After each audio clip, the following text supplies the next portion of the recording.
these psychopaths that are already in the top, 0.1%, they think that they've been bestowed this gift from God himself because they are the chosen ones, the enlightened ones, and they need to steer humanity through evolution of consciousness or revelation of the method or what have you to create this new world, the new world order.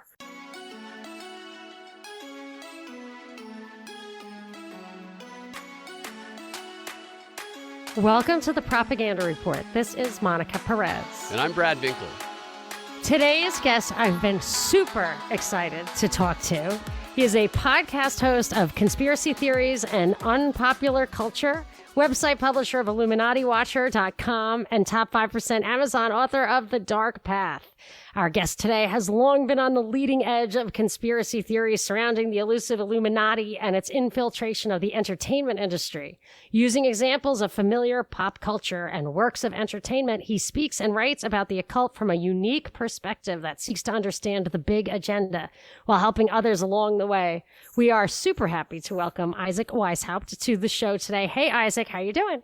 I'm doing great. Thanks for having me on. How you guys doing? Very good. I'm in California, so there's a lot of smoke. It's okay today, but it's a little annoying. I'm in Utah. I get all the after effects of your guys' smoke, so we yeah. we deal with the smoke too. The droughts, and it's awful. One thing that I wanted to ask you is how long you've been doing this and kind of what got you interested, and then I want to ask you some big picture stuff about what's happening right now. Yeah. Okay. Sounds good. Yeah. So I'm a one-man army. I just kind of do my thing. I'm not, like you said on the thing, top 5% Amazon seller. That's legitimate. I've been selling a lot of books and I do it through my own sort of means. I started blogging in 2011. What got me into this was, this is a long sort of winding tale, but basically I grew up in the 80s and 90s, interested in, all these sort of X-Files type shows. Then I read Bill Cooper's Behold a Pale Horse in 2002, and I found that to be super intriguing. A couple years later, I see David Icke's Freedom Road on VHS tape someone let me borrow. No clue what he was talking about. I had to watch it 100 times, you know what I mean? I was like, this guy's out in left field. What's he talking about? Aliens and penis statues, And so that was from the time I watched Freedom Road to the time I really started digging in, it was probably another 5 or 6 years, and I read David Icke's Human Race, Get Off Your Knees. And that's when I was really blown away by some of the ideas there. And I'm a little different than most truthers in the sense that, I'm the first one to, hate other truthers, because, sometimes people, they get behind stuff and, there's no truth to it. So I kind of fact check people like David Icke, for instance. I don't believe everything he says, but it's fascinating, and yeah, sometimes he goes a little too far for me. And then, of course, like any conspiracy theorist who on the judging end, the buying or the selling, that's me and he are both conspiracy theorists. I have to wonder, is he an inside job? Is he a honeypot? What's going on with that guy? Stay away or embrace. Yeah. And then you start getting into the Q stuff, and it's Trump's getting away with a lot just because Q says he's secretly Batman. Yeah, and I'm actually doing a big QAnon expose of sorts, kind of research, because let me finish my background here so people know who they're talking to, or listening to. I started the blog in 2011. I was getting ready to start grad school, had about a year of downtime, and I was like, let me do this just for something to do, because I was just used to doing things and researching just for school, and I kind of kept that going, but I focused on conspiracy. Then in 2013, I believe I started my podcast, a YouTube channel. Things start taking off.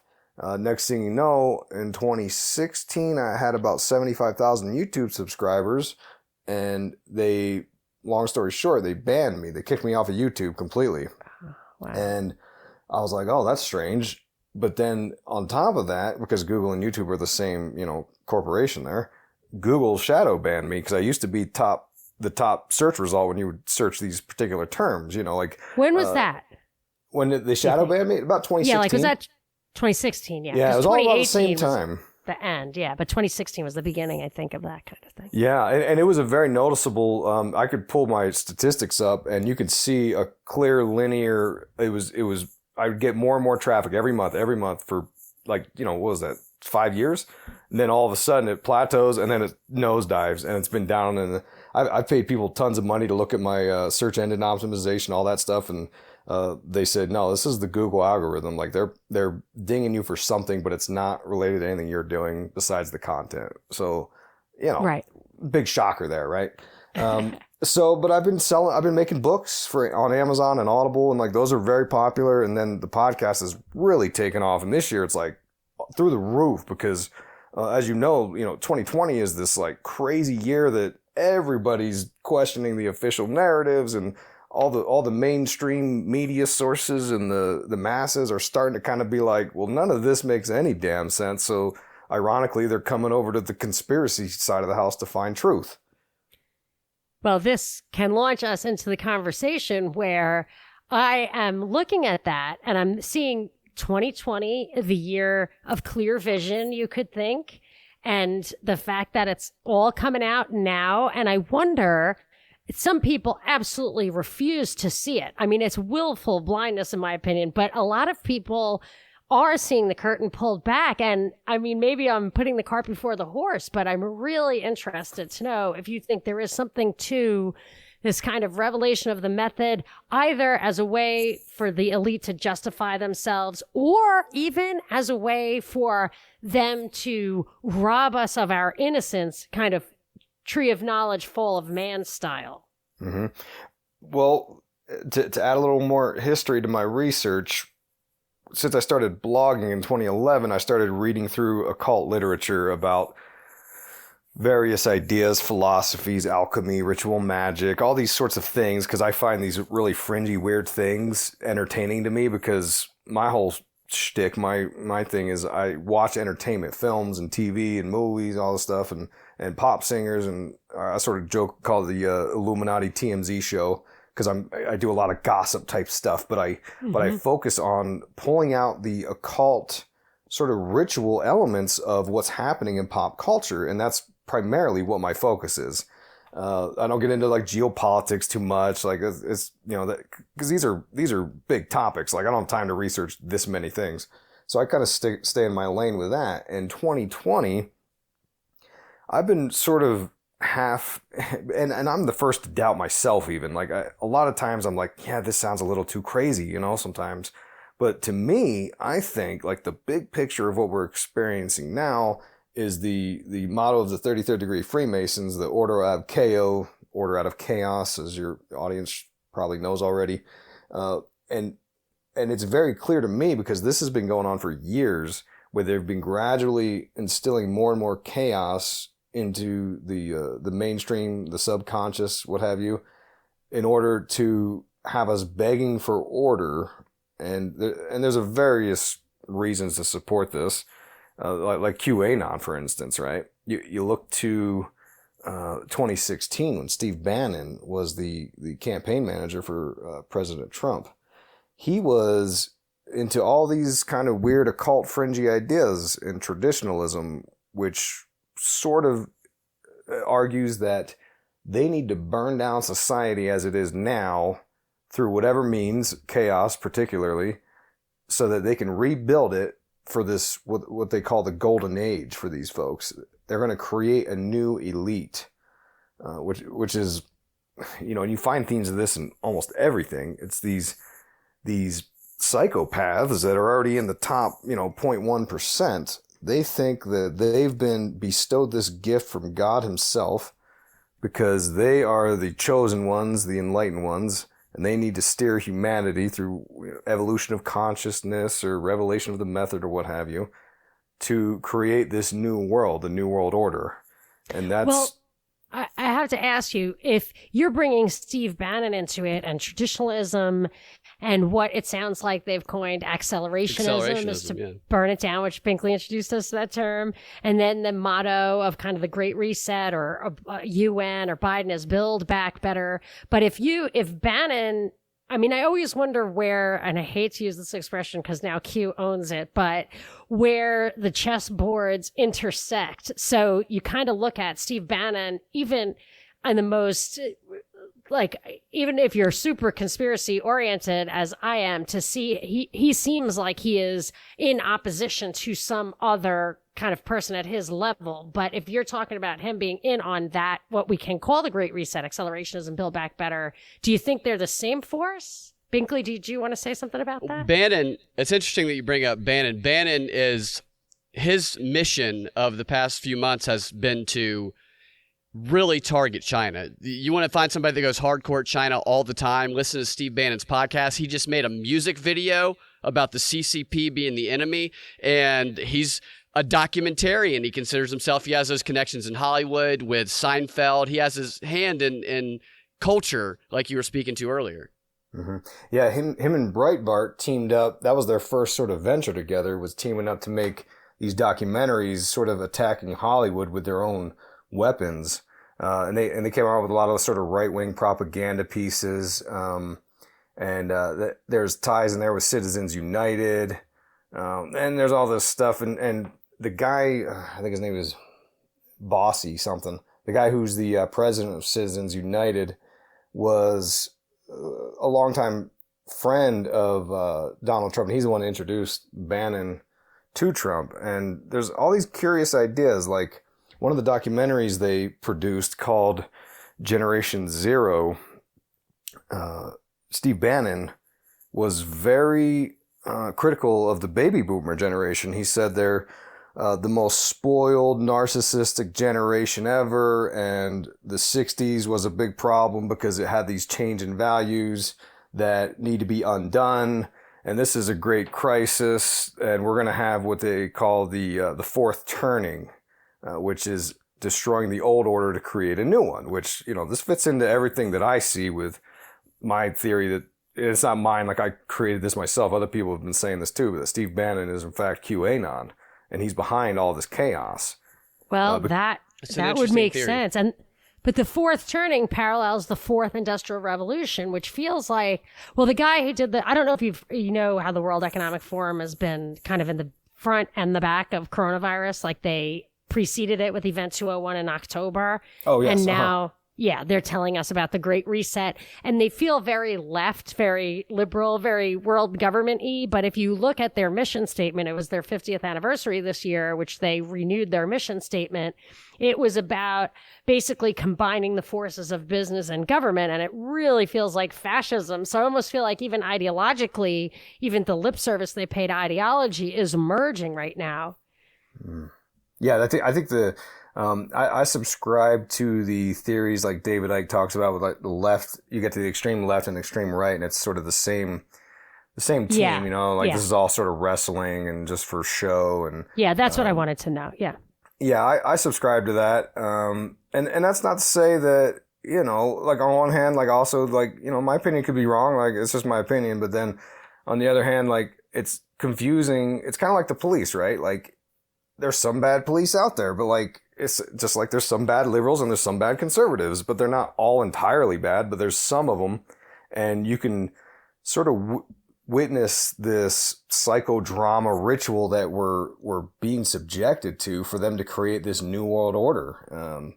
And that's why I would argue like the World Economic Forum there, if you're seeing elements of like liberalism and conservatism, that's probably the way it is, because in the end, they kind of both want the same thing. And getting down to the nuances of what specific differences there are, I don't know. It's just clear to me that they're trying to create this new world order, which we've all been witness to when they say, oh, nothing's going to be the same again. It's just like they did on 9/11. Oh, nothing's going to be the same again. It's the day everything changed. It's the great reset, the new normal. And like, you know, I don't know about you guys, but back in February, March, when they were talking about the new normal, I'm like, hold on, like, what are you talking about? Like, are we just going to get through this and get back to business as usual, you know? Because they were saying 14 days and stuff, and that's why they kept pushing it. But it does seem, I'm really curious about the ritual elements of this. I never thought of the possibility that the kind of battle that we're witnessing,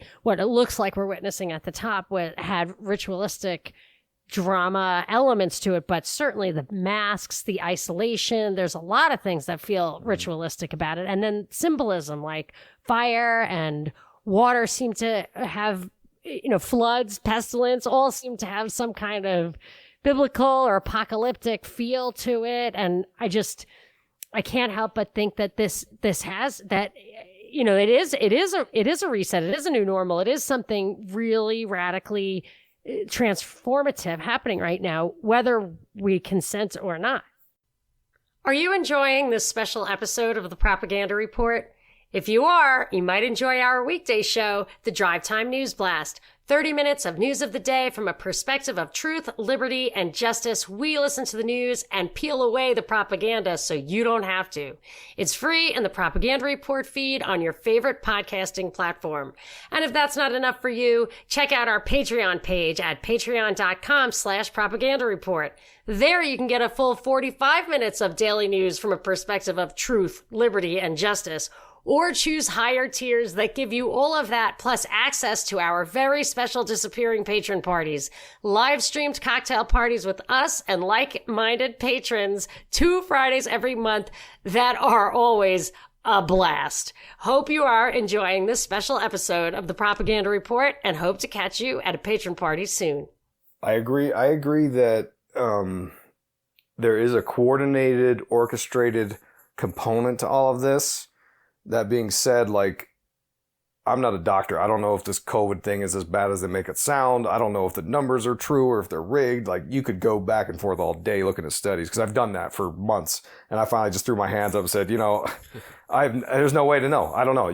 We could argue this all day long. So what is true is that when you look at the idea of rituals, they require a certain amount of energy, a certain amount of theater. If you watch Anton LaVey's, I think it's called De Satanis or something like that from the 70s or late 60s.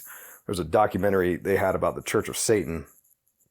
And in the documentary, they're calling out names of different demons, which was curious to me because the Church of Satan is an atheist organization. They don't believe in a god or a devil, ironically, right?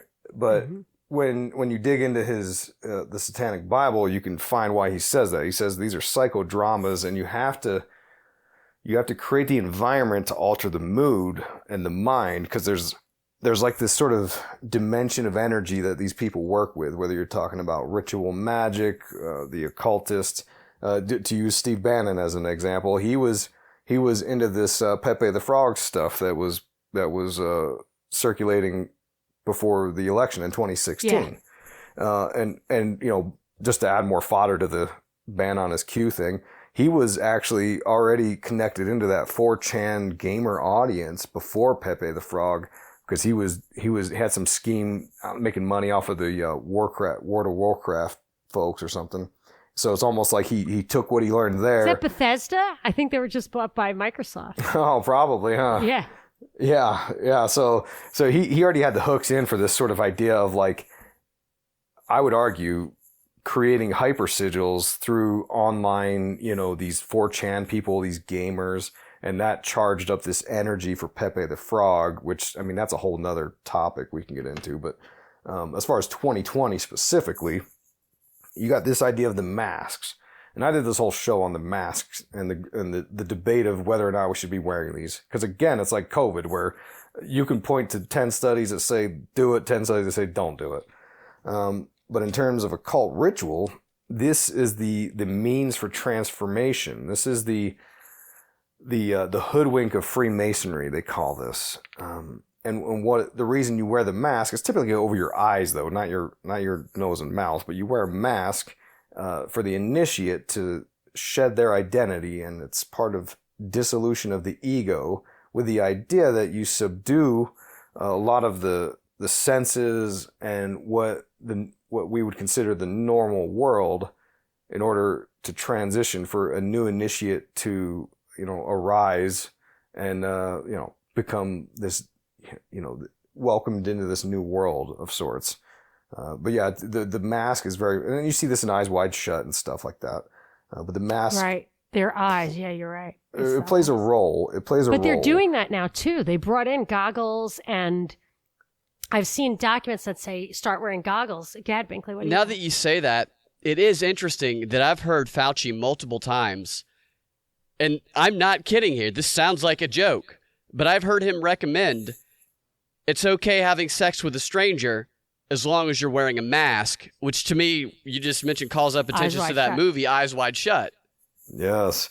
Yeah, he says some strange stuff, like with the glory holes and stuff. Yeah, the glory hole thing is crazy. What are you talking about? Like, Dude, I had no idea what that is until Binkley explained it to me on podcast, which apparently was the greatest moment in our podcast history. It's Monica discovering that, yes. Binkley explaining to me what glory holes are.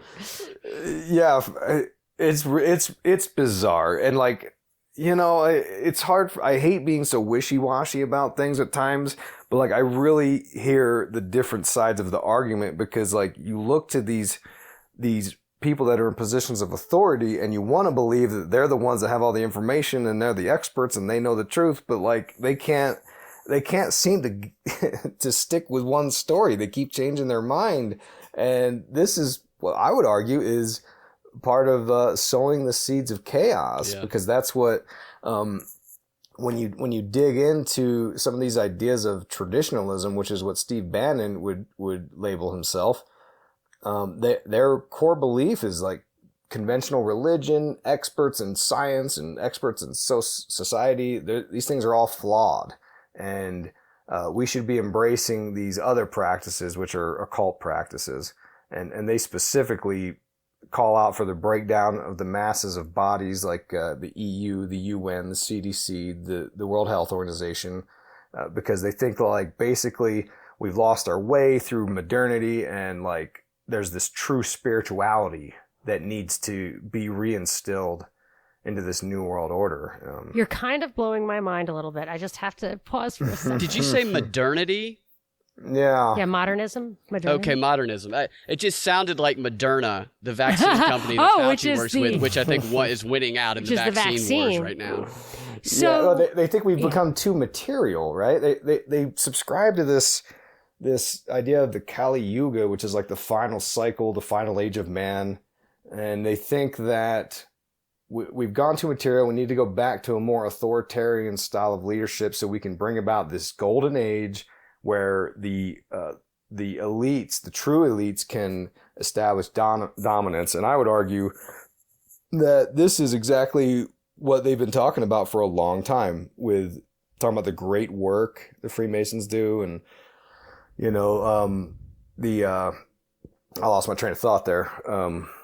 Well, maybe go I ahead. can bring it back by explaining to you what your kind of what thoughts you're awakening for me that I absolutely are totally foreign to the way I think. But what you're saying is putting some pieces together that I didn't really fit in my view of how the elite operates. I always think of them as trying to suck all the money and power to the top, to a world government, through the governments and all that. But there is a 2010 document by Rockefeller Foundation that has two-part thing that is really baffling me, but it looks like it's happening right now, which is that the nation states and those kind of organizations break down. And although the world kind of goes in lockstep, information slows down, real, like kind of quote authority as we know it, governmental authority goes away, but the philanthropists join together and kind of run the world de facto. And I would imagine that if there are two sides of the coin, the Rockefeller Foundation will be on the opposite of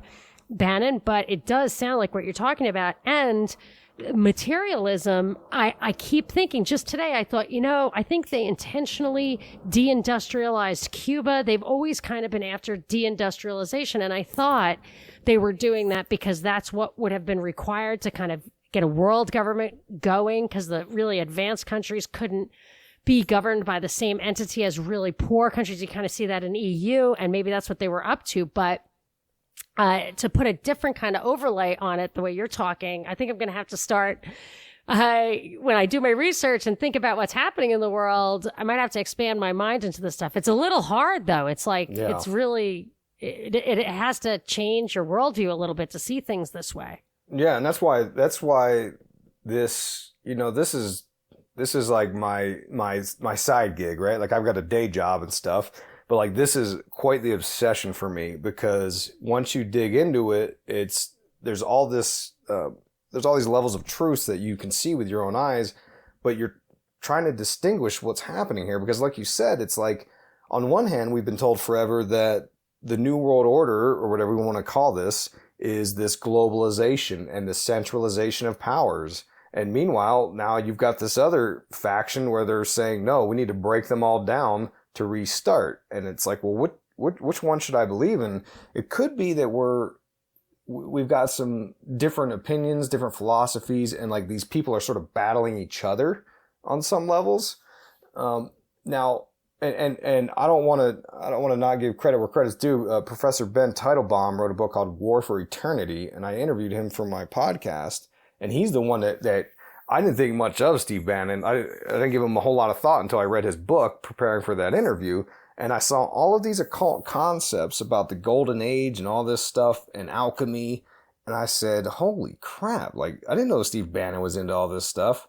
I didn't know that either. And he has a couple of backstories that you never hear. I think one is that he was deep in the Admiralty. Like, he was around when Reagan got inaugurated and did a botched kind of rescue operation for the Rand hostages. And then he's also tight with Kellyanne Conway and the Robert Mercer, Cambridge Analytica crowd, which is kind of cited as the anti-left, they're like the CFR for the left kind of thing. Although I do believe that stuff either is for show or it's just operates at that level. Maybe the people there believe they are on one level fighting a battle, but ultimately I do think it's all feeding up to the top. But the stuff that you're talking about, I feel like what we spend all of our time figuring out the framework for and plugging things in, our ideology, the history we learn, the science we learn, we don't learn any of that. So I imagine you have to actually, it must be like relearning fundamentals about how the world operates, the history, humanity, how many dimensions there are. Right. You have to start with that and then plug in the actual events. Yeah, I mean, lucky for me, like, I wasn't great in high school. I was never interested in learning much in high school. I was always a good student, but I always did the bare minimum. But then when I joined the military, I was in the military, and I was like, oh man, I gotta go to college. This sucks. So I got out, went to college, and I gave it hell, and I got like a 3.9 GPA, and like I really. What did you study? A's. What was your major? I did electronics engineering with a math minor, which was a curious decision on my part, because all these people we were learning about who derived a lot of these mathematic formulas, they were all old occultists, and a lot of the names resurface when I'm doing my research on the history of the occult. Really? Yeah. So I would love anything you have to say about Jack Parsons. I've always been kind of you got how many hours you got? We can talk about really? Jack Parsons. I'm sure you've done work on it. You put out so much material, like it would not be possible for me to fully survey. Does numerology factor into all that? The math angle of it? Yeah. There's because they believe in like what they call the Twilight language, and they a lot of this goes into like as above, so below talk, where they think, and this is a good answer to I think the first question, as far as my point of view. You got to understand their fundamental idea of how the world works, and I don't know if this is right or wrong. I've been reading a lot of quantum thought and new age kind of stuff lately, and I a lot of that resonates, and I'm like, oh, maybe they are right. But they think that the things we do here on Earth can be connected through like mental thoughts, mental emanations, focus, meditations. We can use the energy of these thoughts on some level to create changes in the universe, which is the idea of ritual magic. But that's also the idea of prayer, right? Yeah. Yep. Same idea, right? And it's like sort of two paths to different sort of ends.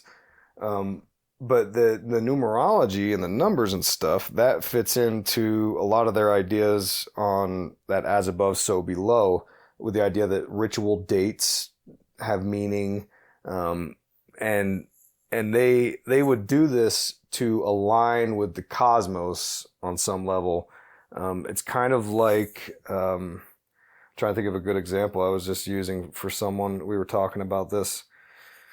It's kind of like how the rituals work, in a sense. You have to get the mind prepped to sort of have this interface with the universe, because the universe then responds.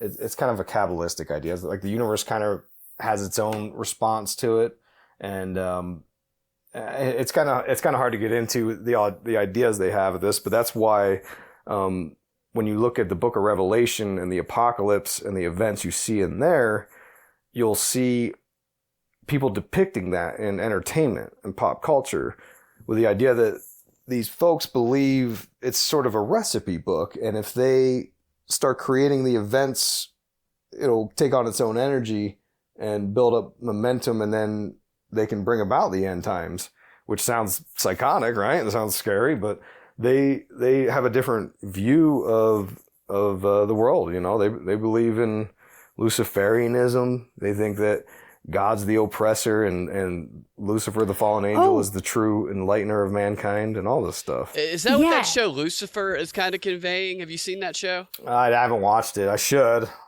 but I haven't seen it, no. I just watched a few episodes recently, the first time I've ever seen it, and that sounds to me like, on my brief interaction with it, to be what they are, kind of the plot, underlying plot anyway. But it's not Lucifer as a personal anti-God, right? It's Lucifer. It's the idea that God... It's Lucifer was thrown out of hell, and the show is, and he comes up and he's living somehow he's on Earth now, living as a human, and he's discovering his humanity.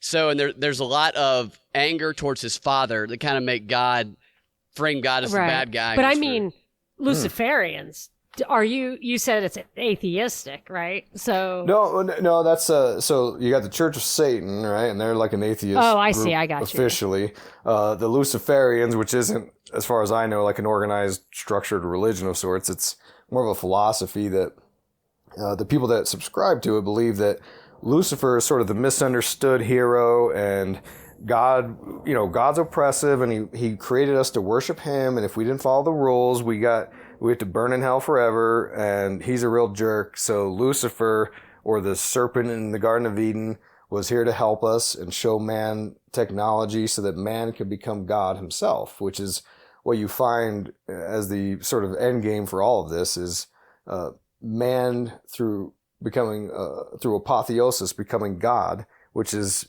not to sound like a Bible thumper, but that's like what the Bible warns you about over and over, like with the Tower of Babel and all this stuff. I was going to say there's like repeated fears of that or revelations of that. People say it's Mormonism. I've heard you talk about the hip hop guys. And I was thinking, I wanted to ask you about this because I saw at the Grammys, Pharrell Williams, I guess, had that song Happy.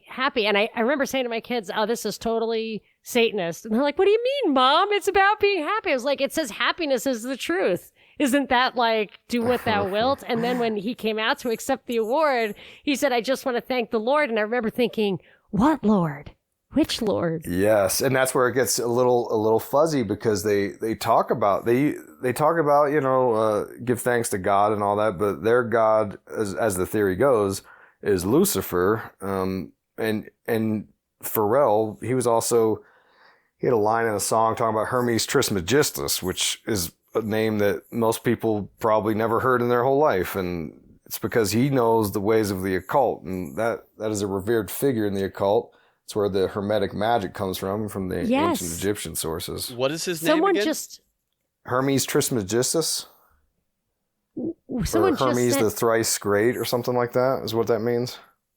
I just, a couple of things on that. Somebody just tweeted at me. I was like, I'm a mom and I talk about my kids sometimes. And they're like, you just have to teach them the 7 principles of Hermeticism. And I was like, wait, I have a red flag on that. I think that's bad, right? And then I read something else that the Catholic Church was infiltrated by that like 800 years ago.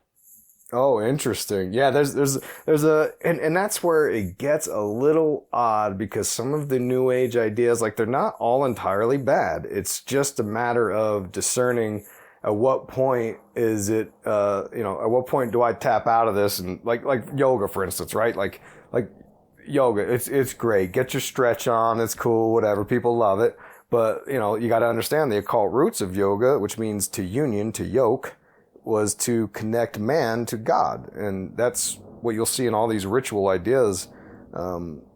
symbolically they do different kinds of rituals. They call them like Apollonian or Dionysian rituals, where you either like overload the mind so that it can be sort of subsumed by this higher God source, or you overload it, or you withdraw. So like fasting or doing drugs or drumming, getting into a rhythm, a chant, those kinds of things.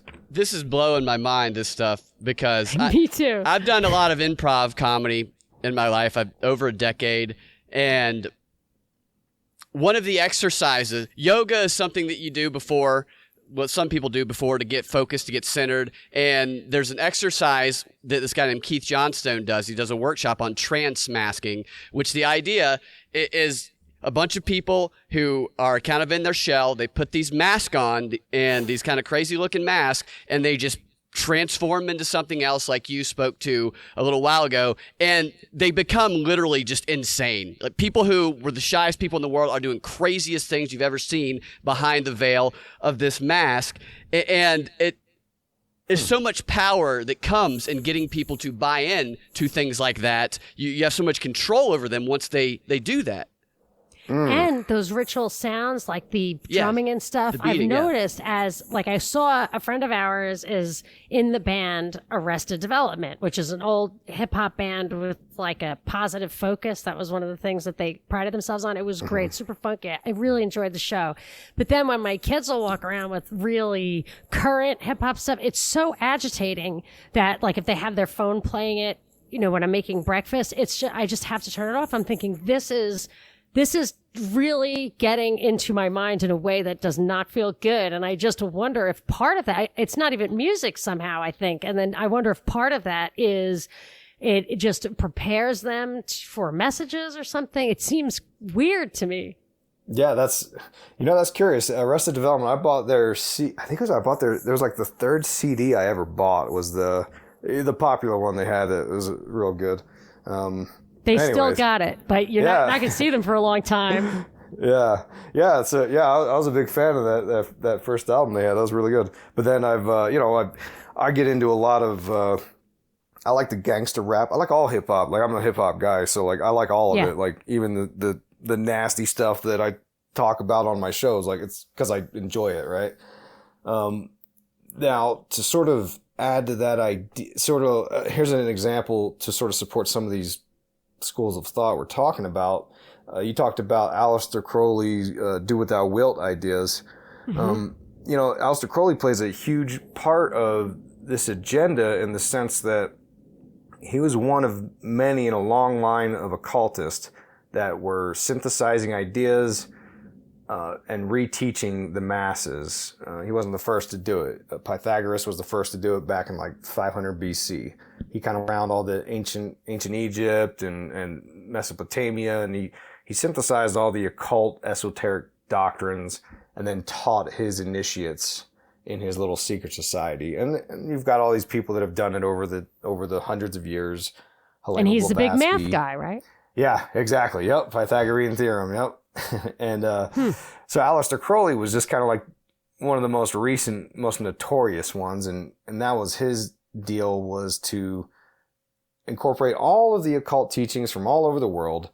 And he actually went into, we can talk about him with Jack Parsons, because Jack Parsons thought he was going to be the successor to Aleister Crowley. Because Aleister Crowley was channeling spirits and stuff and doing all this. He was doing like the yoga and the meditation and the occult rituals and the magic. And he was the one who did the Amalantrah working, which was a ritual he performed up near where they arrested Ghislaine Maxwell.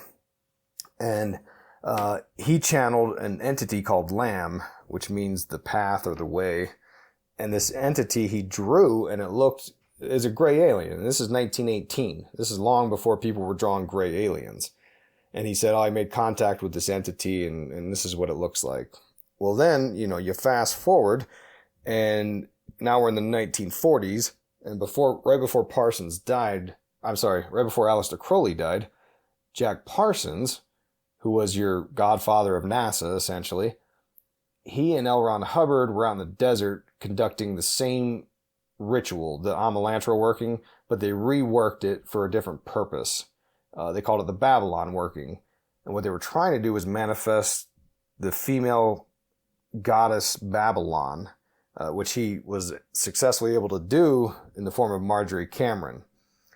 Now, what was curious to me was that this term Babylon, and I'm probably going way over everyone's head. Don't stop me if it gets too crazy. Just keep going. Okay. I want to go back. I've read a couple of things on books on Jack Parsons, but I'm just not satisfied. I want more. Yeah, he's intriguing, fascinating to say the least. So I'll make this brief. But so Babylon, Babylon means gate of the gods, referring to the Sumerian culture. But Aleister Crowley reworked it to Babalon, based on numerology, like we talked about earlier. And it's based on John Dee and Edward Kelly and their Enochian angel language. They were doing this hundreds of years prior to Crowley, where they thought they were talking to aliens and angels, and the aliens said, here's the language you can talk to us. So they wrote it all down on this table, and in the dimensions were 12 by 13, which is the gematria equivalent to Babylon with the A. So here's why I bring all this up, is because Crowley links into Parsons. Parsons does the ritual. Crowley says that guy's an idiot. He didn't close the portal off right. Then we get Roswell right after that, and then Crowley dies. And during this, Parsons manifested Marjorie Cameron into his life, and they thought that they were literally tasking themselves to manifest the energies of the New Age, the Aeon of Horus, which is almost by definition the world we live in. It's the age of the crown and conquering child, and everyone sort of like does their own thing, and there's no morality to consider. And so I would argue that you go back to Parsons and Crowley, and that's who you have to ultimately blame for the state of affairs today, because they being the beatniks influenced the 60s, which pissed off Steve Bannon, and now we're all in our home quarantining. But what about somebody like Klaus Schwab, the face behind the founding of the World Economic Forum, that acts as the, let's say, tactical agent or even strategic agent of this big picture change? That I mean, is it energy that connects them? Is it a common plan? I mean, is it communicated? I feel like there's a level of the chessboard that's above those two. Yeah, I get that, and that's some of the confusing elements of this, that it's really hard to ascertain, because we're not part of these meetings that they do at Bilderberg. Oh yeah, that's Bohemian true. They Grove. do. They all go to that. Trump goes to Davos. Yeah. So like, I would argue that, and I don't know what, it's kind of like the art, like I focus on pop culture, right? So like, do the artists know that they're doing these symbols that mean this and that and the other? Like, who did I just talk about? I don't watch sports. Not Kobe Bryant, LeBron James. He does all these weird symbols during like a ritual every time when he starts the game or whatever, where he's doing the 666 hand and the triangle of manifestation hand, which people confuse as Jay-Z's rock diamond. And we could tangent off into Beyonce's Black is King, which is a Disney propaganda film for aliens. But yeah, I don't know that these artists and these celebrities, I don't know that they entirely understand it all. I think at best there's some handler that knows them in these Hollywood circles. It's like, hey, if you just do this, you can sort of like manifest energy to make you better at basketball or whatever. Let me ask you a question. These people in power, these like people way up at the top that you're speaking about, do they believe they're communicating with these aliens like Crowley did? And are they communicating with them in pursuit of what you mentioned earlier, in pursuit of becoming something else and transforming into a god? Is that their goal? Yes. From the individual standpoint? Yes, 100%. And I know that's sort of a wild statement to make. I'm writing 2 alien books going in deep into this topic. I just published the first one. It's called Aliens, UFOs, and the Occult, Use Your Illusion 1. And I'm working on the second one. But yes, these if you look at, so Dr. Stephen Greer, he's out in the desert meditating, channeling aliens. He wants you to buy an app you can download to your phone where you can literally manifest the UFOs and stuff. This is called like, a certain Close Encounter of the Fifth Kind, named after the documentary there. But yeah, these occultists, and the reason I believe this is because this has been going on for a long, long time. And to me, it's nothing new. It's just sort of the modern take on this thing. And if you go back to a guy named Konstantin Tsiolkovsky, he was one of the first to sort of believe in this ancient alien idea, that aliens have been here before and they left their presence known, and they sort of tweaked the DNA of mankind, and we all need to go back to the cosmos, to where our true creators are. And he did this a couple hundred years ago. And this is the same idea as you see perpetuated in science fiction. And that science fiction influences all these science nerds at NASA and rocket scientists, Wernher von Braun, Jack Parsons, all these people. L. Ron Hubbard and Heinlein and those guys were in on it. Even George Orwell. There were a lot of those people who wrote stuff in that, on that side of the spectrum who were involved. Yeah, and those people, they dabble in not only just like aliens and science fiction, but they start dabbling in, global New World Order kind of talk. And, H.G. Wells and Huxley and all these people connect together. And you start seeing this sort of same concept over and over, like they call the perennial philosophy, and this idea of this global consciousness and this, and it goes on and on. There's all these people that called aliens different sort of things. And when we talk about aliens, to me, that's an interdimensional entity. It's not, it's like angels and demons, right? I don't necessarily believe that there's conscious, advanced beings on another planet that come here and visit us. But I do believe through different methods, these things can be contacted from another dimension. Which is what all these occultists buy into. Regular, widely accepted, the dominant religions in the world have that kind of element, in that you have people who can cross over from living to dead, from material to immaterial, communicate directly with personal entities from a different dimension. I mean, even just the Bible is full of that kind of stuff. It's very interesting because whatever it is that they're communicating with, if they don't know what the true origin is, maybe they think that they do, then whatever that is has very, very powerful control over them, which then trickles down to everybody else. I'm imagining the scene from Back to the Future where Marty McFly is in 1955 and he's trying to get his dad to ask his mom to prom after having messed up their first meeting. He dresses up like a space alien, and he puts these headphones on his dad while he's sleeping, and he wakes him up with rock music, and he commands him to ask her to the prom. Doesn't he say, "I'm your density"? Yeah, something like that. I can't remember the exact line, but something like that. I'm just imagining the power that whoever controls these messages that are getting to them, there's where the power lies, it would seem. Yeah. And these people are trying to purposefully contact entities. In that scene from Back to the Future, that's kind of it's kind of like an ancient alien sort of idea, where maybe they didn't understand what was going on. But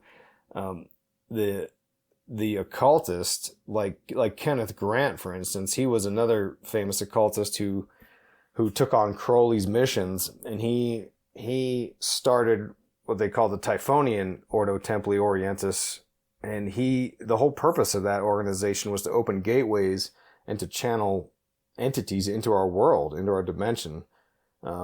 Now, if people think that this is all crazy woo-woo stuff, look no further than our own intelligence agencies. They've been researching this since the 40s. They were researching Jack Parsons and his occult connections, because Parsons, they heard, ripped a portal in the sky doing that Babylon working, and that created the Roswell alien crash. And then so the story goes, Nick Redfern wrote a book about this.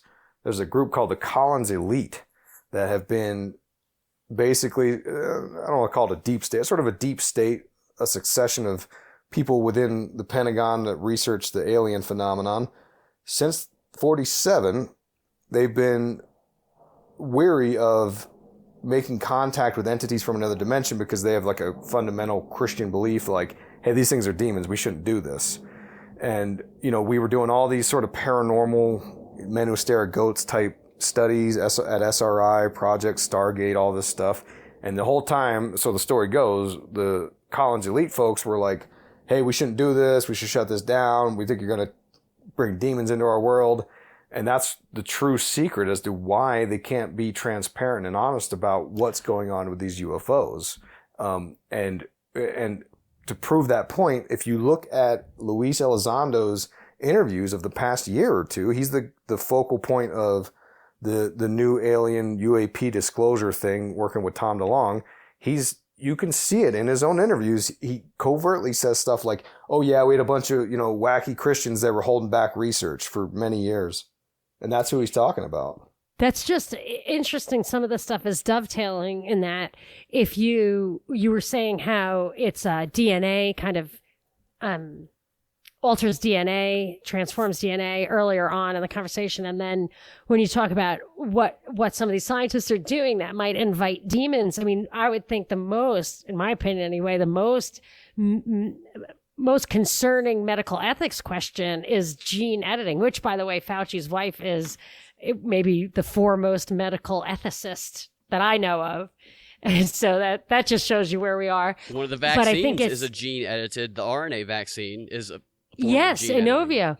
I know that's the thing, is that they are starting to change the very DNA of humanity because that stuff gets passed on. Yeah, that new RNA vaccine is a sketchy little thing to me. That's the worst, in my opinion. But I did want to ask you, I just have this idea that, and maybe I don't know if you go in this direction, but do you have a sense, I heard you say about, which I think was straight out of the Bible, but that the goats go left and the sheep go right. And then I've noticed in the Bible, it says, eating from the tree of knowledge is the fall of man. And then I also heard you mention Alice in Wonderland, like after she goes down the rabbit hole, she's fundamentally changed. And I was listening to the Higher Side chat you did, and you were talking about Westworld and Dolores and how when she kind of woke up, she was this different kind of person. She lost her innocence. And then I had to add on, and she became, as far as I watched the show, it got too violent after a while, but she was evil. And I wonder if there is an element of when you rob people of their innocence, is there a ritualistic thing that you're familiar with where just giving them fruit from the tree of knowledge separates them from the other entity, God, or, puts them in your world just by default? Yeah, there's something to that for sure. When we look at artists like Katy Perry, she talked about in an interview how she was going to be a gospel singer and then she sold her soul to the devil. And then look at Beyonce. She was in Destiny's Child, which was a name based upon some Bible reference. I don't know off the top of my head. And then she flips around and now she's the Yoruba goddess. She's trying to literally manifest herself as a goddess, telling her fans to worship her as the goddess, and then the mainstream media falls in line with that narrative as well. And I feel like Miley Cyrus is the whore of Babylon, and her birth name, I believe, was Destiny.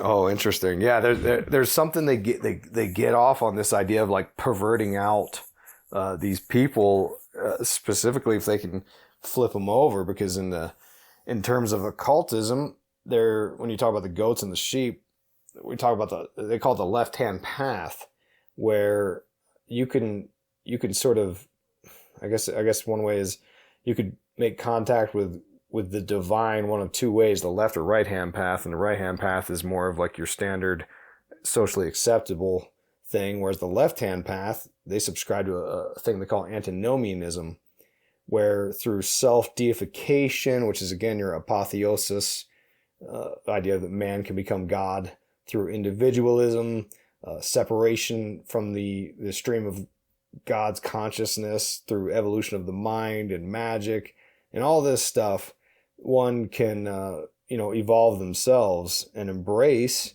the dark side, embrace the idea that evil is actually good and the dark is actually light, which is a theme you see with the duality and the black and white checkered floor and the what they call the Moses pavement and the Freemasonic lodges on the floor, on the checkered floor.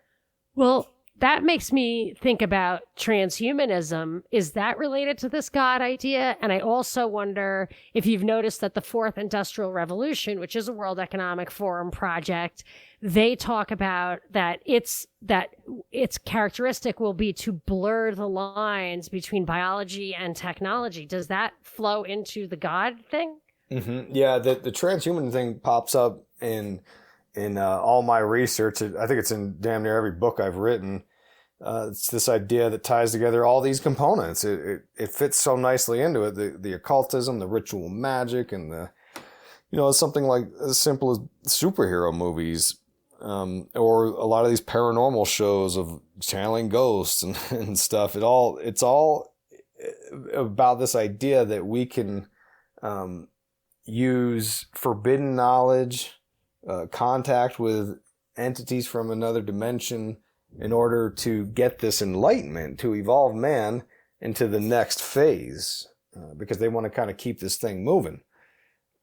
And again, when you look at like superheroes, right, like that's considered an evolved sort of transhuman thing. They're just showing you what the Hindu culture is called the siddhis, and it's like if you ever read the Diary of Yogananda, that's what he claimed he could do, is like levitate and walk through walls and all this crazy stuff.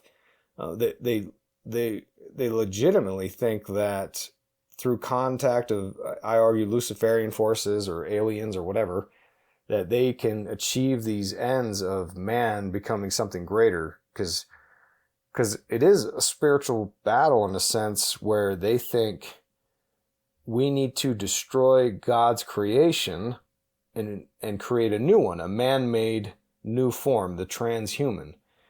This is the same concept you see in a lot of tales, like 2001: A Space Odyssey is your perfect example, where man evolves through the alien intelligence, the monolith, and becomes the Star Child, a perfected being that's, and if you read the books, I read all 4 of the books, the way it works is, and in the second book, by the way, they have they create a second sun that's brighter than our sun. They call it Lucifer, because that's what this is all about. But the idea is that the Star Child becomes streaming bits of consciousness with no limitations. Can immortal, live in the universe forever. It's just this stream of data now, and that is where I argue they want to take us through Ray Kurzweil's singularity talks and Zuckerberg and virtual reality and all this crap, but and avatars. Surely it's not for everyone. Oh, sorry, Binkley. What did you want to say? Some of that sounds to me a little bit like,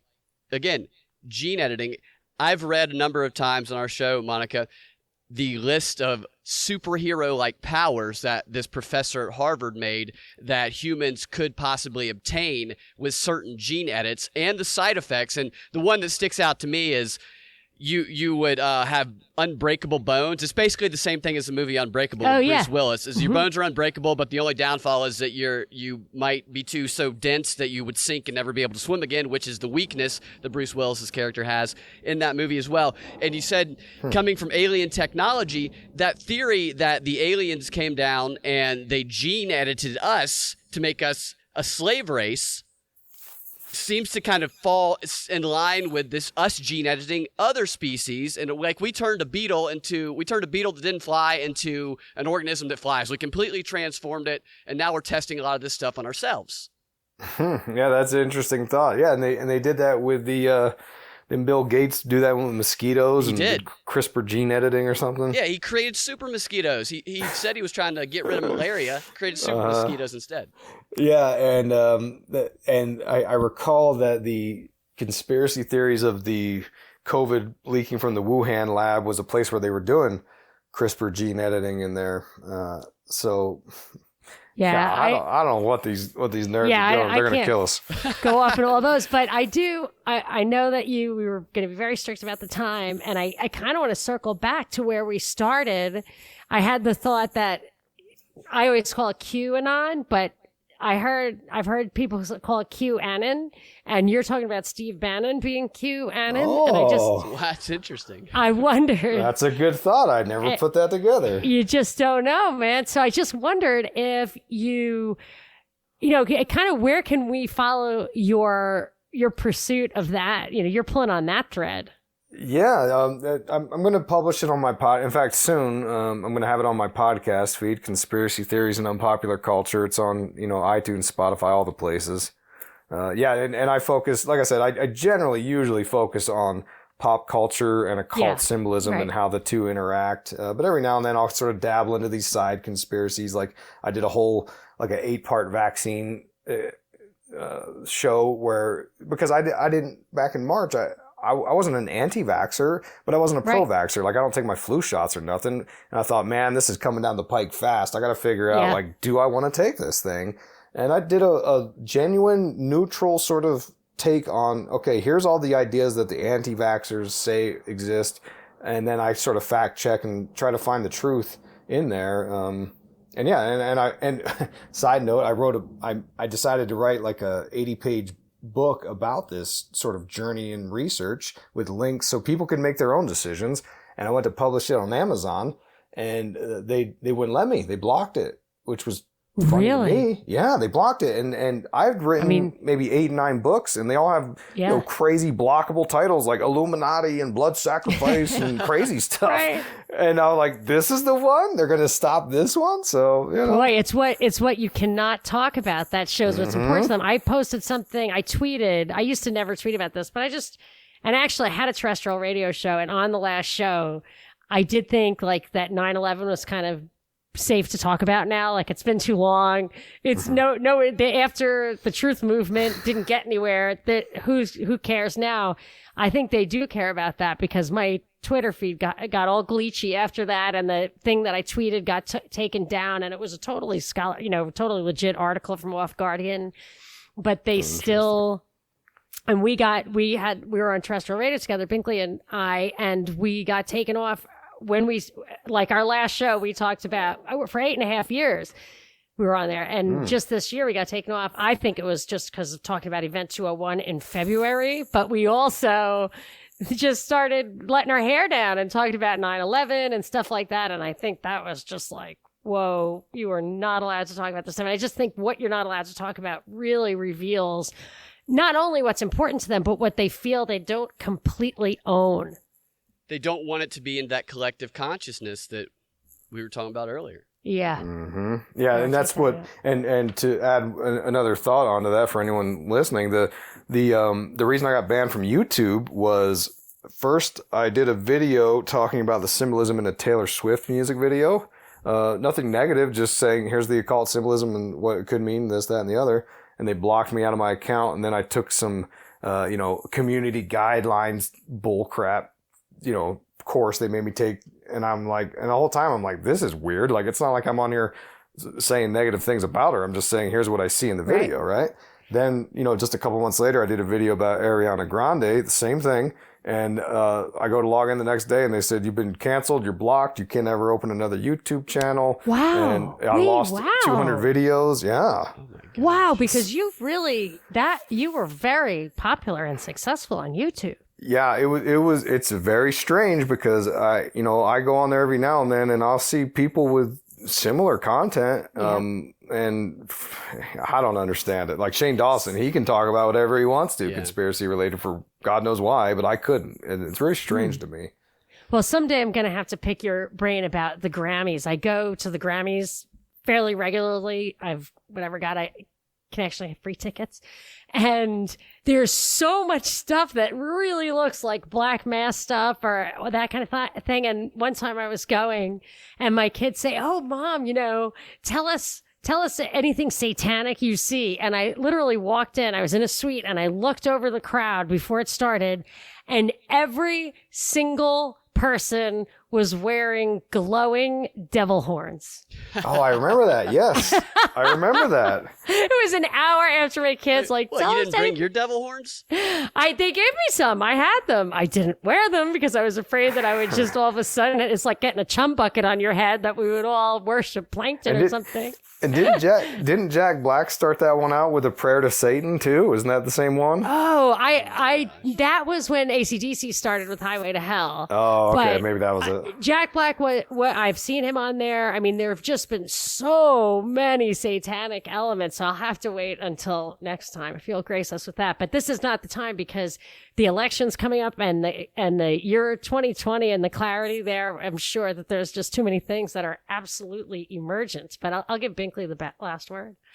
I have one final question. First, I want to know where we can find your books, because I know a lot of people want to check out your books. I know they're on Amazon. Is there a website that you want people to get them from? Yeah, so whatever's easiest for people. I got them all on Amazon. I narrated almost all the books. They're on Audible under my name, Isaac Weishaupt. If people want signed paperbacks, I have them at my Gumroad store. It's Gumroad, like bubblegum, gumroad.com/Isaac W. But yeah, whatever's easiest for the people. Doesn't matter where they get them for me. Fantastic. And my final question is, and you could probably do an hour on this, but as briefly as possible. In your research, what is the most bizarre thing that you have come across? Ooh, wow. That's a curveball there. Most bizarre. I mean, everything's so bizarre to me. How about the most bizarre thing you believe? The QAnon Steve Bannon one right now. Yeah, that's a good one. Because I have a hard time being like just committing to it, but I'm like, everything I see makes sense here. Well, just now they put out somebody who they fired from Citibank for running a QAnon website, and then they fired somebody who anonymously spoke about Fauci, who apparently was an inside guy. So maybe this is foreshadowing to the Q as inside job, because I was wondering, those two things, things like that with the same feeling don't come out on the same day if they're not meant to kind of send that ripple effect through the consciousness, to take Ricky's podcast name. Yeah, Sorry, but I'll let you answer. Well, they were, and they were shutting down QAnon accounts on Twitter and stuff. So it's almost like you're seeing these warring factions of whose dystopian new world order is going to win. Who's the official QAnon too? Who gets a blue check for Q? Yeah, right. But as far as to answer the question, I would say Beyonce is the weirdest one to me, because there's so much behind her, and she was at the Grammys portraying the Yoruban goddess Oshun many years ago, and I thought it was kind of just like a shtick she did for that show. But when you watch Black is King, she's taken it to the next level, and she's telling you like she is the goddess. And when I was researching this, there's an idea that having people worship you as a goddess could create a literal goddess in some of these faiths. So I would say Beyonce is probably the strangest one to me. Interesting. That I will now shift some of my attention to Beyonce, because I love that stuff. This has been great, man. Thanks for coming on the show. Next time I want to talk Kanye. Yes, thank you so much, so much. I know you're super, super busy, and hopefully we'll follow your work, and would love to talk to you again in the not too distant future. Thanks so much, Isaac. Yeah, most definitely. The pleasure is all mine. Appreciate it. Later.